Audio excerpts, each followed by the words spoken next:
إن الحمد لله نحمده ونستعينه ونستغفره ونتوب إليه ونعوذ بالله من شرور أنفسنا ومن سيئات أعمالنا. من يهده الله فلا مضل له ومن يضلل فلا هادي له. أشهد أن لا إله إلا الله وحده لا شريك له وأشهد أن محمدا عبده ورسوله وصفيه من خلقه وخليله. نشهد أنه أدى الأمانة ونصح الأمة وجاهد في الله حق جهاده حتى أتاه اليقين من ربه، فصلوات ربي وسلامه عليه وعلى آله وصحبه ومن تبعهم بإحسان إلى يوم الدين. أما بعد، يا أيها الذين آمنوا اتقوا الله حق تقاته ولا تموتن إلا وأنتم مسلمون. يا أيها الذين آمنوا اتقوا الله وقولوا قولا سديدا يصلح لكم أعمالكم ويغفر لكم ذنوبكم، ومن يطع الله ورسوله فقد فاز فوزا عظيما. اللهم اجعلنا من الفائزين. أما بعد، فإن أصدق الحديث كلام الله، وخير الهدي هدي محمد صلى الله عليه وسلم، وشر الأمور محدثاتها، وكل محدثة بدعة، وكل بدعة ضلالة، وكل ضلالة في النار. أيها المؤمنون، أيتها المؤمنات، نحن اليوم في آخر أيام شهر رمضان المبارك، الذي هو شهر عظيم جمع لنا بين العبادة والطاعة والرحمة والمغفرة. وإننا الآن نعيش في الأيام الأخيرة التي تسبق عيد الفطر، الذي هو مناسبة عظيمة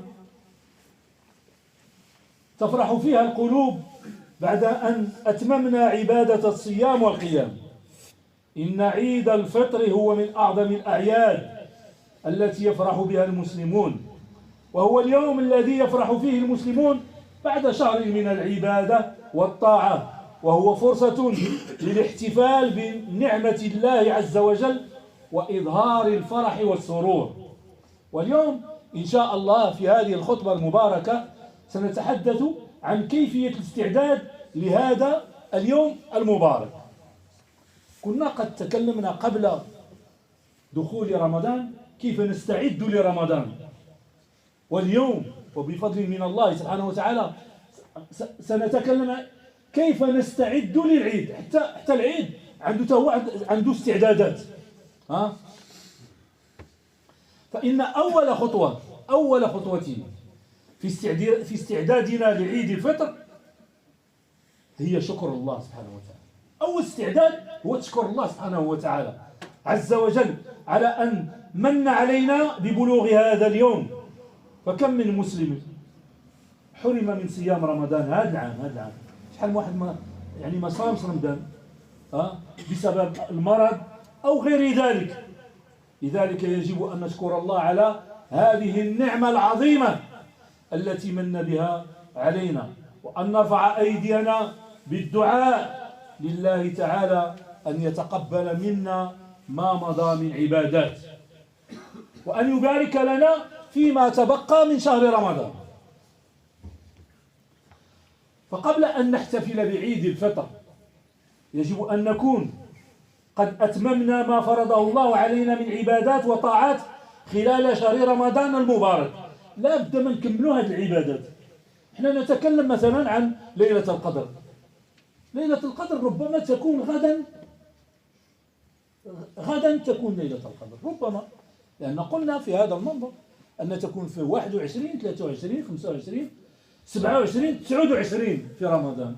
فالإنسان ما يقولش بأن صافي رمضان راه مشى، ما يبقاش يجي التراويح، ما يبقاش يدير النوافل، ما يبقاش يذكر الله سبحانه وتعالى، ما يبقاش يقرأ القرآن.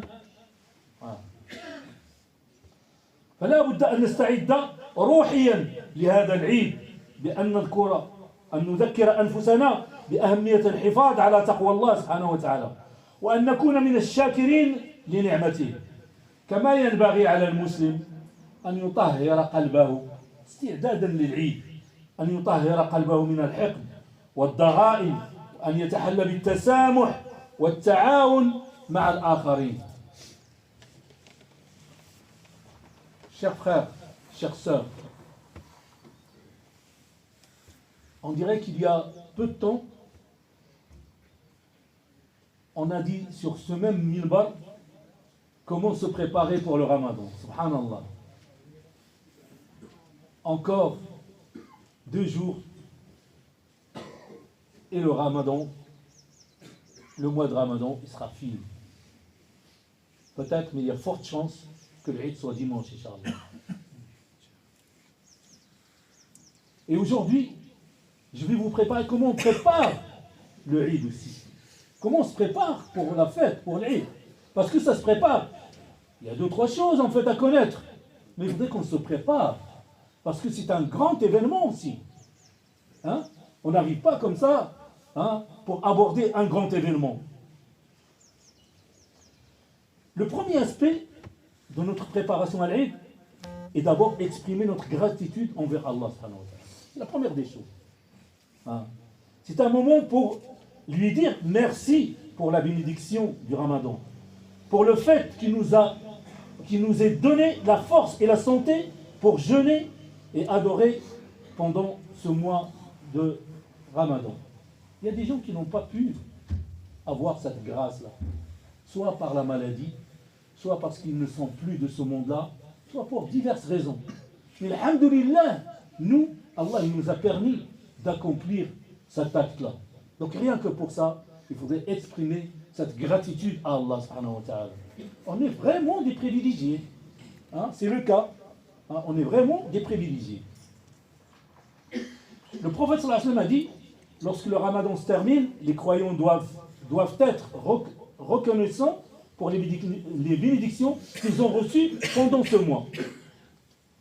Nous devons prendre un moment pour réfléchir à ce mois, sur ce que nous avons appris. On a déjà dit ici même que le Ramadan est une école, est un centre de formation. Il faudrait qu'on s'arrête. On s'arrête et on dit qu'est-ce que j'ai appris? Qu'est-ce que m'a appris cette école-là? Ce que nous avons accompli et sur ce que nous avons manqué aussi. Si nous avons eu des faiblesses, c'est le moment de demander pardon à Allah et de renouveler son engagement à améliorer notre relation avec Allah subhanahu wa ta'ala. Ça c'est la première des choses. Si on est dans cette démarche, déjà on va se préparer pour l'Eid et on va arriver à l'Eid avec un cœur apaisé, avec une détermination aussi. ومن أهم مظاهر الاستعداد لعيد الفطر هو إخراج زكاة الفطر. فقد ثبت في الحديث الشريف عن النبي صلى الله عليه وسلم فرضت زكاة الفطر طهرة للصائم من اللغو والرفث وطعمة للمساكين. لذلك يجب على المسلم أن يحرص على إخراج زكاة الفطر قبل صلاة العيد. قبل صلاة العيد. والأفضل يخرجها يومين قبل العيد كي يتسنى للفقراء والمحتاجين أن يفرحوا في هذا اليوم المبارك. وليس من عادتي أن أفتي على المنبر أو أن أتكلم على المسائل الفقهية، ولكن لي كلام عن زكاة الفطر. أولا لا بد أن تعرفوا أن زكاة الفطر لا تعطى إلا للفقراء والمساكين. زكاة الفطر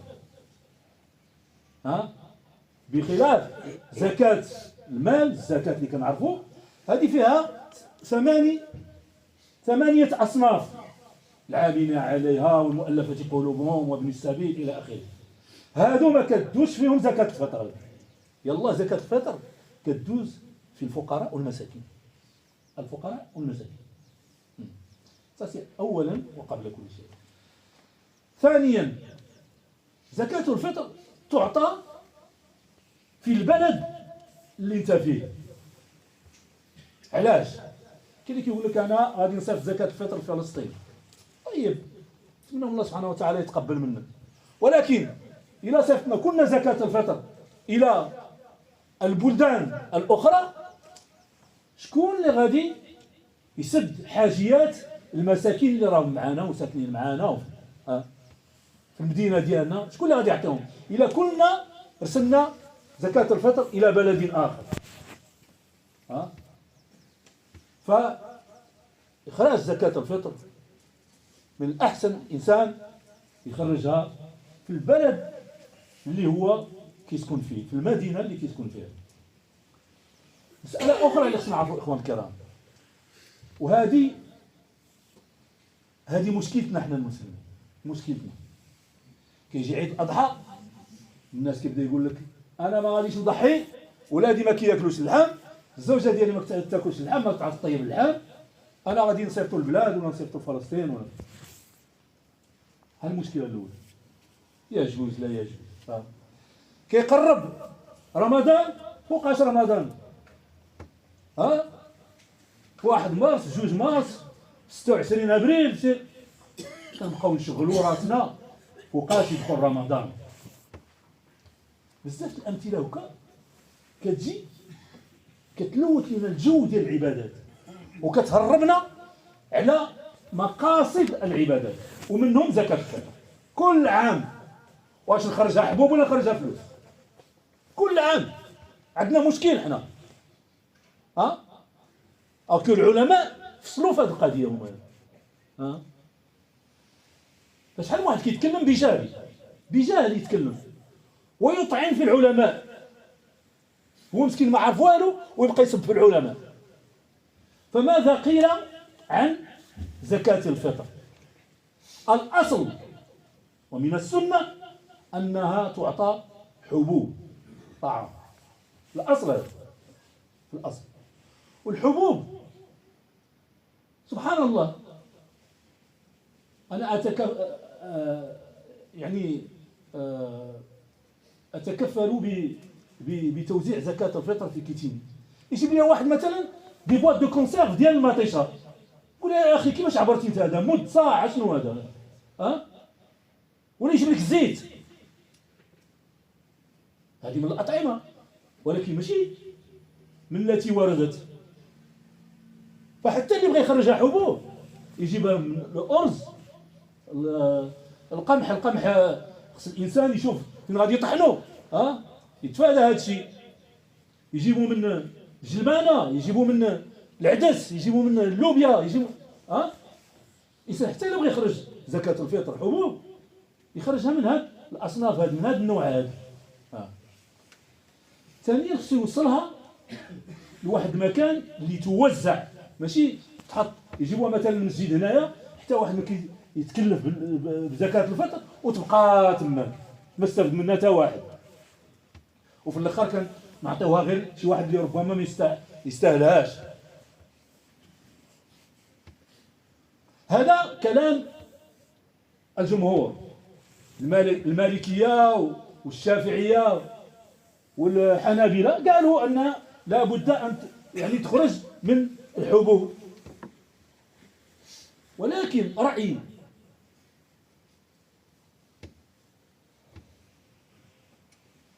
العلماء ومنهم حتى المالكية، منهم بعض العلماء أجازوا أنك تخرجها مالا، اجتهدوا، هذا اجتهاد ديالهم. ومنهم الأحناف قالوا أنه تقدر تخرجها نقدا. فإخوان الكرام، اللي ارتاح لشي رأي ياخذ به ويهني راسه، ما نبقاوش نداولوا هاد الأمور ونتكلموا بشي أمور لا نعلمها وهي فيها تفصيل وتفاصيل.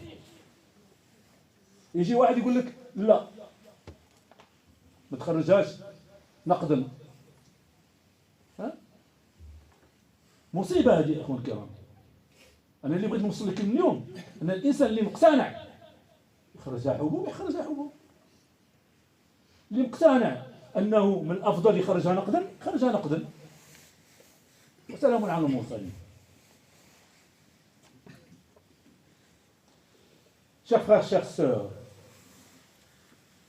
un autre aspect pour se préparer à l'Eid, qui est essentiel, c'est de donner zakat al-fitr, le monde de al-fitr. Zakat al-fitr, il est lié à Ramadan. À la fin de Ramadan, il faut donner zakat al-fitr. Et il n'existe qu'à ce moment-là de toute l'année, zakat al-fitr. À l'inverse de l'autre zakat, zakat le mal, donc de l'argent, l'aumône d'autres choses, si tu as du bétail, si etc. Ça c'est autre chose. Ça c'est chacun, il va gérer son nisab, etc. Mais zakat al-fitr est lié à Ramadan et uniquement à Ramadan.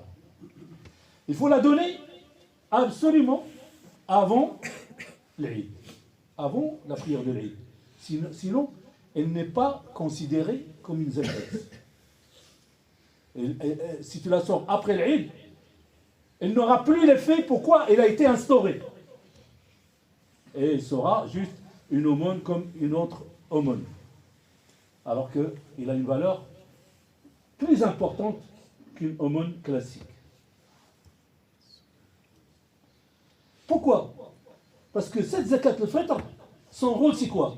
C'est purifier celui qui jeûne des paroles futiles et des actes indécents qu'il a pu commettre pendant son jeûne, pendant le mois de Ramadan. Ça lui permet de gommer les futilités, les choses, les mauvaises paroles, l'énervement, etc. Zakat al-fitr, elle vient pour, en fait, purifier tout ça. Ça, c'est son premier rôle. Son deuxième rôle, c'est qu'elle nourrit les pauvres. Elle nourrit les pauvres. Zakat al-fitr, c'est une obligation pour chaque musulman qui a les moyens de la donner. C'est quoi les moyens? C'est que chacun qui a de quoi manger une journée pour lui et pour les gens dont il a la charge, il doit la sortir. C'est pas comme l'autre zakat qui a des conditions en fait pour la sortir. Celle-là, c'est tout le monde. Le grand, le petit, la femme, l'homme, voire même c'est préférable quand la femme est enceinte. Je dis préférable, je souligne ça. Ce n'est pas une obligation, mais préférable quand la femme est enceinte, on peut sortir aussi. Hein? Donc ça c'est une parole de certains ulama. On peut sortir aussi la zakat pour un bébé, grand, petit. Même pour un esclave, mais enfin, on n'en a plus dans notre pays ici en fait, en tout cas. Donc c'est une obligation donc, pour tous, excepté ce que je viens de dire. Elle doit être donnée avant la prière de l'Eid afin que les personnes nécessiteuses puissent en bénéficier avant de célébrer la fête. Ne la retardez pas, car il est important que ceux qui en ont besoin aient la possibilité de se réjouir également le jour de l'Eid. N'attends pas le jour de l'Eid, tu donnes ta zakat. Je donne un exemple. Si tu la donnes, par exemple, si tu la donnes en fait en argent, le pauvre peut-être il veut acheter 2 ou 3 habits pour ses enfants. Il ne va pas l'acheter le jour de l'Eid. Il faudrait qu'ils en profitent le jour même de l'Eid. Donc dans lui en fait, déjà à partir de maintenant on peut la sortir. En fait. Même maintenant, ce soir, aujourd'hui, hein, pour qu'ils puissent en fait faire des courses. Donc zakat al-fitr, c'est important. Alors, subhanallah, zakat al-fitr, tous les ans, il présente un problème pour nous les musulmans. Pourquoi? À cause de la divergence. Est-ce que je la donne en denrées alimentaires? Est-ce que je la donne en argent? Tous les ans, depuis tout le temps, on discute de ce problème-là.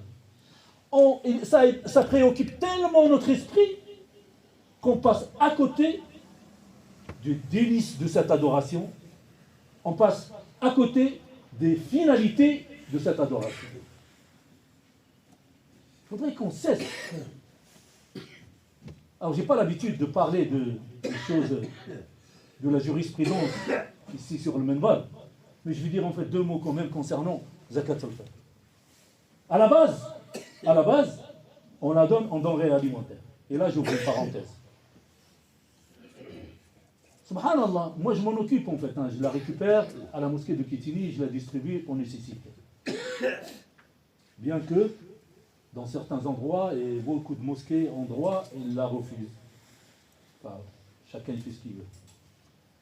Mais je constate que, des fois, des gens peut-être sont de bonne foi, mais je dis que c'est par ignorance, et parce que si on mal informés, ils te ramènent zakat al-fitr avec des boîtes de conserve, de tomates, d'haricots, boîtes de conserve, de pois chiches. Comment il a fait en fait pour estimer tout ça, lui? Où est-ce qu'il a sorti en fait? De l'huile. De l'huile. Certes, ce sont des denrées alimentaires, mais il faudrait éviter de donner ce genre de denrées. Alors, je vous donne en fait une petite short list, comme on dit, en fait, qui est non exhaustive. Hein. Il faut donner en fait les lentilles, les pois cassés, le riz, la farine, la semoule. Hein? Ce genre de trucs. C'est ça. Alors, quelle quantité? Hein? Par personne, c'est 2,5 kg jusqu'à 3 kg par personne. Si tu achètes en fait du riz, un exemple, et que vous êtes toi et madame et 2 enfants, vous êtes 4, 4 fois 3, 12 kg de riz. Ça, c'est un exemple. C'est entre 2,5.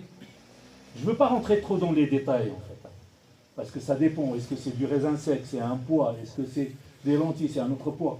Mais en gros, on va dire en fait, c'est entre 2,5 et 3 kg en fait par personne. Donc pour le grand, pour le petit, pour la femme, pour l'homme, pour tout le monde, y compris certains ulama, ils ont dit qu'il est préférable, et je souligne ce mot-là, hein, il est préférable aussi de la sortir pour un fœtus qui est dans le ventre de sa maman. Préférable. Ce n'est pas une obligation. Donc, Jumhur, en fait, hein, les écoles malikites, shafi'ites et hanbalites, ils ont dit, en fait, il faudrait la sortir en denrées alimentaires. Hein? Donc ça, c'est leur avis. Et par contre, les hanafites, et même certains ulama malikites, ils disent, on peut la sortir en argent. Chouf, subhanallah. La divergence dans notre religion, c'est une miséricorde. Là, par ignorance, on la transforme en conflit. Tu la donnes en argent, bah, en fait, je te rabaisse même en fait. Hein. Toi, tu n'as rien connu à la religion. Je te rabaisse, je t'exclus, etc. Non. Chacun selon sa conviction. Nous on n'est pas des ulama. Mais on transmet ce que les ulama, ils ont décrété sur telle ou telle chose. Donc, il faudrait qu'on arrête d'insulter les ulama. Il faudrait qu'on arrête de parler mal sur eux. Parce qu'ils ont fait des efforts. Maintenant, toi, tu fais comme tu veux. Maintenant, tu sais, en fait, que tu peux la sortir en denrées alimentaires. Et attention au type denrées alimentaires. Ou tu peux la donner en argent. Hein? Et il faut la donner dès maintenant, hein, parce que là, il reste quoi? L'Aïd, Inch'Allah, comme j'ai dit, en fait, c'est peut-être dimanche, Inch'Allah. C'est même, il y a forte chance. Bi'idnillah. Si tu la donnes à un pauvre, ben c'est maintenant. Peut-être que tu vas lui donner, toi, moi, etc. Et il va se précipiter dès demain matin, aller au magasin, acheter des habits neufs, comme c'est la tradition, hein, pour introduire la joie à ses enfants, acheter des habits pour eux. Si tu lui donnes juste avant que l'imam monte al manbar, on est déjà l'Eid. Comment il va faire? Hein? Vous voyez en fait. Donc dépêchez-vous en fait si vous voulez donner votre zakat al-fitr, dépêchez-vous de la donner. Et même si vous la donnez en denrées alimentaires, si vous me la ramenez en fait juste avant que je monte sur le manbar, à qui vous voulez que je la donne à ce moment-là? Je suis occupé. Et vous serez occupé aussi. Donc donnez-la on avance, Inch'Allah. Et ceux qui ont des enfants qui sont grands, essayez de les habituer. Ne payez pas la zakat à leur place, surtout s'ils sont salariés. À certains parents, ils disent, voilà, je vais sortir la zakat pour mes enfants. Mais il faudrait leur apprendre, en fait. Tu dis, Ouldi, écoute, la zakat, et tu lui expliques la signification de la zakat. Même les jeunes, que vous êtes là, transmettez à d'autres jeunes qui ne sont pas là. Les finalités de la zakat, c'est la purification des futilités qu'on a commises pendant le jeûne de Ramadan. Et c'est une nourriture pour le pauvre. Alors expliquez-leur ça, en fait. Expliquez-leur aussi ce que vous avez entendu aujourd'hui. Hein, et dont vous êtes sûr. Et ce que vous avez parfaitement compris aussi. N'allez pas dans vos interprétations personnelles.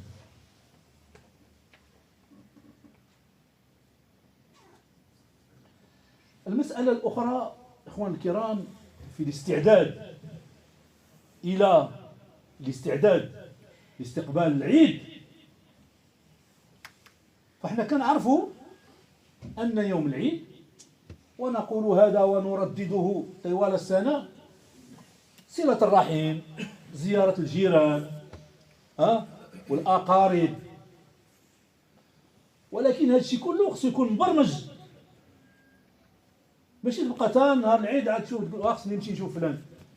باش تستعد للعيد اليوم غادي تكون ان شاء الله بعد صلاة العيد قبل ما ندخل البيت غادي نزور فلان فلان فلان فلان وندخل البيت يعني بعد الغداء سأزور فلان في المستشفى سأزور لما أدخل البيت يعني أهتف لخالتي عمتي في المدينة الأخرى أهنئها بالعيد. هادشي كلشي تبرمجه تاخذ ليه مواعيد باش ما تنسى والو. وهذا استعداد من دابا. كاين اللي ربما كيمشي ياخذ وجبة الغداء عند الوالدين مثلا، ياخذ الزوجة والوليدات يمشي عند الوالدين، هذه حتى هي في البرنامج. عيد الفطر هو فرصة للتواصل مع الأهل والأصدقاء والجيران، وهي فرصة للتعبير عن الحب والفرح. فلنحرص على تهنئة بعضنا البعض بالعيد، ولنكن حريصين على زيارة الأرحام والجيران وتقديم العون للمحتاجين. وهذا من شأنه أن يعزز الروابط الاجتماعية ويزيد من روح المحبة والأخوة بين المسلمين. Chers frères, chères sœurs, parmi les préparatifs aussi de l'Eid, c'est la planification de la journée. Cette journée-là, il faudrait que vous ayez un programme auquel vous avez réfléchi. On parle souvent de la visite des familles, des voisins, etc. Prends 2 minutes, assis-toi et prends une feuille. Et tu dis voilà, alhamdulillah, je vais accomplir Salat al-Eid. Juste avant de rentrer chez moi, au retour, je vais visiter mon voisin tel. Je rentre à la maison, je prends le téléphone, je téléphone à ma tante, à mon oncle, etc., qui est de l'autre côté du bout du monde, pour lui présenter en fait mes félicitations. À midi, on va manger chez ma mère, je prends ma femme, mes enfants, et on y va. L'après-midi, je connais telle ou telle personne à l'hôpital. Vous voyez ce que je veux dire? Là, je vous donne en fait quelques points en fait, à mettre dans votre programme. C'est comme ça qu'on se prépare maintenant. Ce n'est pas le jour de l'Eid. Il y en a qui vont dire, je vais faire ça. Finalement, ils ne font pas grand-chose. Il faudrait planifier tout ça. Ça fait partie de des préparatifs de l'Eid dès maintenant. Au moins que vous ayez une idée. Donc l'Eid, parce que c'est un moment de partage. L'Eid est un moment de réunion familiale, de partage et de solidarité. C'est un moment de joie aussi. Mais aussi un moment de partage avec les moins privilégiés. En tant que musulmans, il est important de renouer les liens familiaux, d'inviter ceux qui n'ont pas de famille proche et de faire preuve de générosité envers ceux qui sont dans le besoin. La prière de l'Eid, c'est un acte de dévotion et d'unité. C'est un moment de grande importance. Elle permet aux musulmans de se réunir, de se rappeler de la grandeur d'Allah et de renforcer l'unité au sein de la communauté. Donc, comme il a dit le prophète dans le sens, il dit c'est un jour de fête, un jour de prière et de fête. D'ailleurs, à ce titre-là, Salat al-Eid, Inch'Allah, elle va être à 9h du matin. Parce que la sunna, c'est quoi? Salat al-Eid al-Fitr, on la retarde pour que les gens sortent la zakat. Par contre, la fête de l'Adha, du sacrifice, on l'avance pour que les gens aillent sacrifier en fait leurs moutons et revenir chez eux tôt. Donc à 9h, Inch'Allah, je pense que ça va être comme d'habitude dans une salle, mais les frères, en fait, ils vont communiquer ça plus tard, Inch'Allah.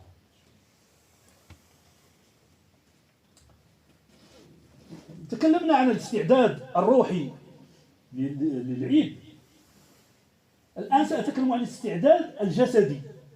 فمن مظاهر الاستعداد لعيد الفطر هو أن يتزين المسلم، البس الحويجات المخيرين اللي عندك. تجمل ويتعطر في هذا اليوم المبارك. وهذا لا يجوز للنساء. لا يتعطرن بعطور يعني رائحتها يعني تفيح من بعيد. للرجال النساء إذا كان عندهم عطور يعني خفية كما كان نقولوا فلا بأس. وذلك لأن العيد هو يوم الفرح والسرور. ومن السنة كذلك أن يغتسل المسلم قبل الذهاب لصلاة العيد. الاغتسال أو الغسل كغسل جنابة. ويأخذ معه سكينة وهدوء عند الذهاب إلى المسجد لصلاة العيد. حتى المرأة الحائض رخص لها رسولنا الكريم الخروج والحضور صلاة العيد.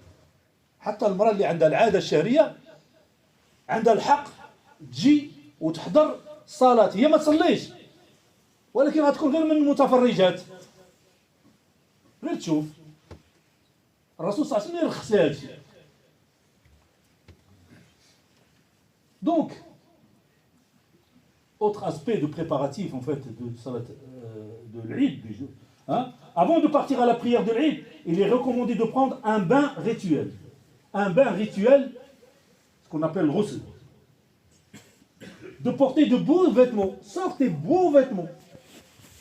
Ce jour-là.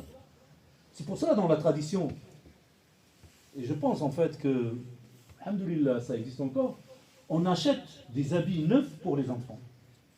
C'est pour introduire la joie. Donc les enfants que je vois ici, réclamez des habits neufs à vos parents. Donc achetez des habits neufs. Il faudrait marquer l'événement. Achetez des cadeaux.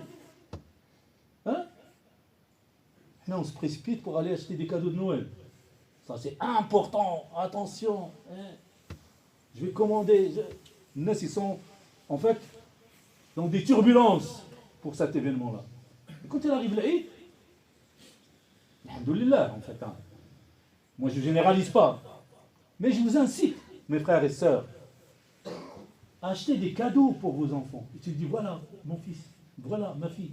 Ça, c'est un cadeau pour l'Eid. Et toi, mon frère, achète un cadeau pour ta femme, pour introduire la joie en elle. Regarde ce qu'elle préfère. Et tu lui ramènes ça. Pourquoi pas? Prendre soin de sa femme.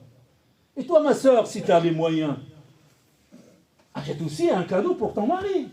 Il est où le problème? C'est la fête. il faudrait l'exprimer dans toute dimension, en fait, que la jurisprudence nous permet.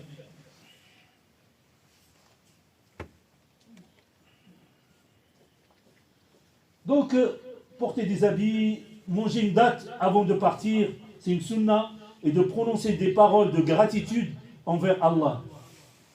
Ensuite, partons ensemble en marchant vers la mosquée, si possible, en évitant de conduire. Marcher en famille, pour célébrer cette journée en communauté. Tu arrives par un chemin, et le retour, un autre chemin. N'oublie pas ce jour-là, les anges, ce n'est pas de la science-fiction que je vous raconte. Les anges, en fait, ils nous croisent, ils nous saluent en allant à la mosquée et en revenant de la mosquée. Ça, parce que nous, on est la Ummah du métaphysique, de l'invisible. Donc on croit ces choses-là. Et les hadiths notoires parlent de ça, ces choses-là. Et les anges aussi, en fait, ils viennent avec nous jusqu'à la mosquée pour assister à la prière de l'Eid. اللهم تقبل منا صيامنا وقيامنا كل عام وأنتم بخير. أقول قولي هذا وأستغفر الله لي ولكم استغفروه إنه هو الغفور الرحيم.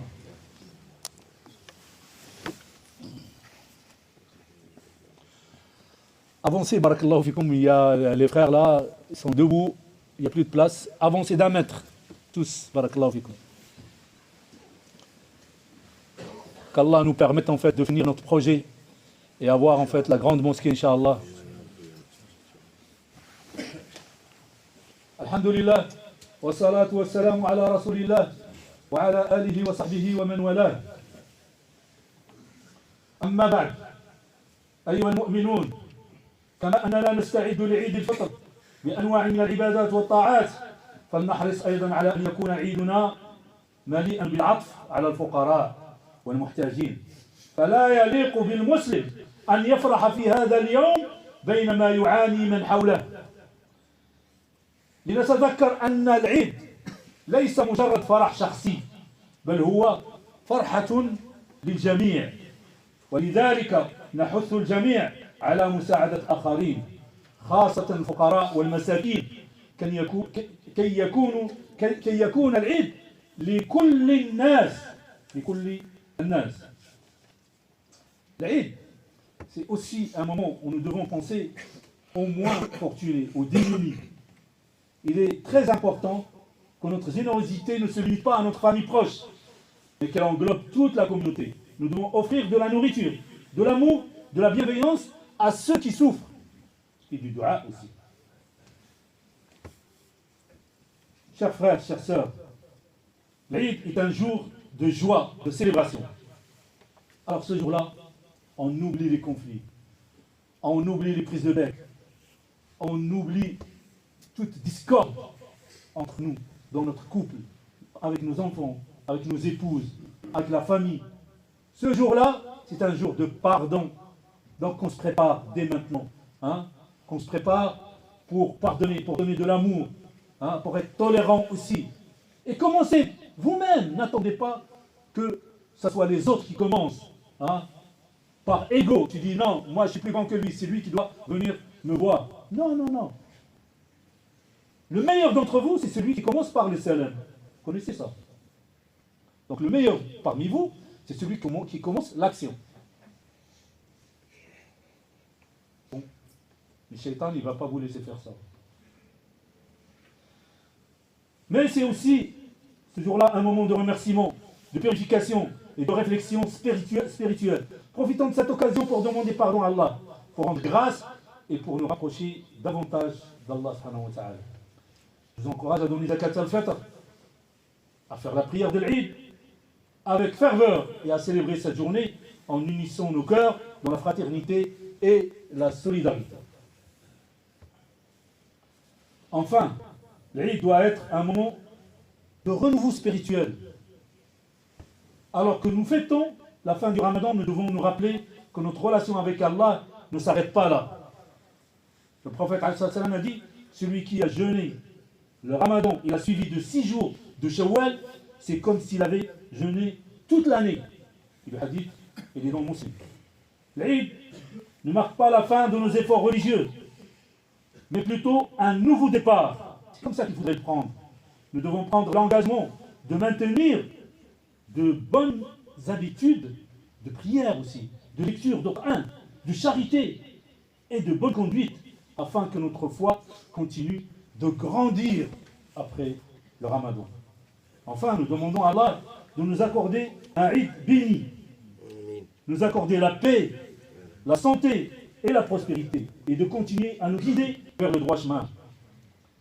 وفي الختام نسأل الله سبحانه وتعالى أن يتقبل منا ومنكم صالح الأعمال، وأن يعيد علينا هذا العيد ونحن في أحسن حال، وأن يعم الأمن والسلام في بلاد المسلمين وخاصة في غزة. اللهم يا ربي أريهم الفرح في هذا العيد يا أرحم الراحمين. اللهم كن معهم ولا تكن عليهم. اللهم يا رب فرج همومهم. اللهم يا رب ارفع عنهم هذا الغضب. اللهم يا رب ارفع عنهم الكرب يا أرحم الراحمين. اللهم ارفع عنهم الحزن يا أرحم الراحمين. اللهم يا رب كن لهم وليا ومعينا يا أرحم الراحمين. يا مغيث أغثهم، يا مغيث أغثهم، يا مغيث أغث إخواننا في غزة. اللهم أغثهم يا أرحم الراحمين يا رب العالمين. يا رب وسع أرزاقنا، يا رب اشفنا من أمراضنا، يا رب عافنا في أبداننا. اللهم زدنا ولا تنقصنا، واعطنا ولا تحرمنا، وأكرمنا ولا تهنا، وآثرنا ولا تؤثر علينا. اللهم ارحم نفوسا تلهفت على الخير وإحسانك يا رب العالمين. اللهم إنا لا نرجو الخير إلا من وجهك الكريم. اللهم فرج علينا ما نحن فيه. اللهم احفظ أولاد المسلمين وبنات المسلمين ونساء المسلمين. اللهم احفظهم من الضياع والفساد يا أرحم الراحمين يا رب العالمين. اللهم رد بهم وبنا إلى دينك ردا جميلا يا أرحم الراحمين يا رب العالمين. اللهم أعد علينا رمضان أعوام مديدة يا أرحم الراحمين يا رب العالمين. وتقبل منا الصيام والقيام والصدقات، واجعل كل هذا خالصا لوجهك الكريم، ولا تجعل فيه نصيبا لغيرك، لا فيه سمعة ولا رياء يا أرحم الراحمين. اللهم أعنا على ذكرك وشكرك وحسن عبادتك يا أرحم الراحمين يا رب العالمين. في هذا اليوم المبارك اللهم يا رب ارحم والدينا، اللهم ارحمهم برحمتك التي وسعت كل شيء. اللهم إن كانوا محسنين فزد في إحسانهم، وإن كانوا غير ذلك فتجاوز عنهم يا أرحم الراحمين يا رب العالمين. اللهم اشف مرضانا، اللهم اشف مرضانا وعاف مبتلانا يا أرحم الراحمين يا رب العالمين. رب اغفر وارحم وتجاوز عما تعلم، إنك أنت العزيز الأكرم، لا إله إلا أنت سبحانك إنا كنا من الظالمين، إنا كنا من الظالمين. وصل اللهم وسلم وبارك على سيدنا محمد وعلى آله وصحبه أجمعين. سبحان ربك رب العزة عما يصفون وسلام على المرسلين والحمد لله رب العالمين. ويرحم الله عبدا قال آمين.